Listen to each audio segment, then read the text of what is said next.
পুরাতন বাবা মন্দির আদি বাবা মন্দির নামেও পরিচিত। এটি সিকিমের সবচেয়ে জনপ্রিয় দর্শন স্থানগুলির মধ্যে একটি। এটি 23তম রেজিমেন্টের একজন ভারতীয় সৈনিক বাবা হরভজন সিংকে উৎসর্গ করা হয়েছে, যিনি 1962 সালে ভারত চীন যুদ্ধের সময় পূর্ব সিকিমের নাথুলার পাশে শেষ নিঃশ্বাস ত্যাগ করেছিলেন। মন্দিরটি ভারতীয় সেনাবাহিনী বাংকারে তৈরি করেছে।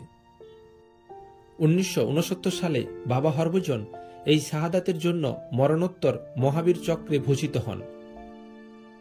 আপনি যদি ছাঙ্গু এবং মেমেঞ্চো লেক ভ্রমণের পরিকল্পনা করেন তবে আপনি এই মন্দিরটি দেখতে পারেন। স্থানীয়রা বিশ্বাস করেন যে সৈনিক এখনও রাস্তা পাহারা দেয়।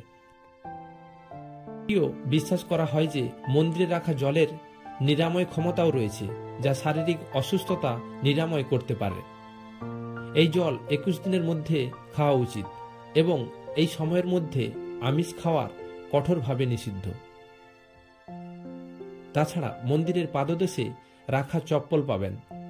এটা বিশ্বাস করা হয় যে এই চপ্পলগুলি গাউটের মতো পায়ের সমস্যা নিরাময় করতে পারে। যারা সিঁড়ি বেয়ে উঠতে পারেন না, শ্বাসকষ্টে সমস্যা হয় বা মন্দিরের চূড়া পৌঁছাতে ব্যর্থ হন, তাদের জন্য বাবাকে চিঠি পাঠানোর সুবিধা রয়েছে এখানে। মন্দিরের রক্ষণাবেক্ষণ করেন ভারতীয় সেনাবাহিনী। ওল্ড বাবা মন্দিরটি গ্যাংটক থেকে 60 কিমি দূরে অবস্থিত নাথুলা পাসের পথে পড়ে, যা কুপুক ও টুকলা উপত্যকায় নিয়ে যায়। টুকলায় রাস্তাটি দ্বিখণ্ডিত হয়ে মন্দিরের দিকে নিয়ে যায়। মন্দিরটি 4000 মিটার উচ্চতায় অবস্থিত। দর্শনার্থীদের গন্তব্যে পৌঁছাতে 50টি সিঁড়ি বেয়ে ওপরে উঠতে হয়। ডিসেম্বরের শেষ থেকে এপ্রিলের মাঝামাঝি পর্যন্ত তুষারপাতের কারণে রাস্তা বন্ধ থাকতে পারে। আপনি এই সময় পুরাতন বাবা মন্দির দর্শন করতে পারবেন না। এটা সম্পূর্ণরূপে আপনার ভাগ্যের উপর নির্ভর করে।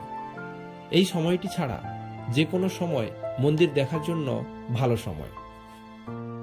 অতীত ইতিহাস এবং ভারতীয় সেনার শ্রদ্ধা ও অকৃত্রিম ভালোবাসা বাবা হরভজন সিংয়ের প্রতি এই জায়গার মাহাত্ম্য অনেক বাড়িয়ে দিয়েছে। শুধু মন্দির নয়, বাবা মন্দিরের চারপাশের প্রাকৃতিক সৌন্দর্যও অসাধারণ।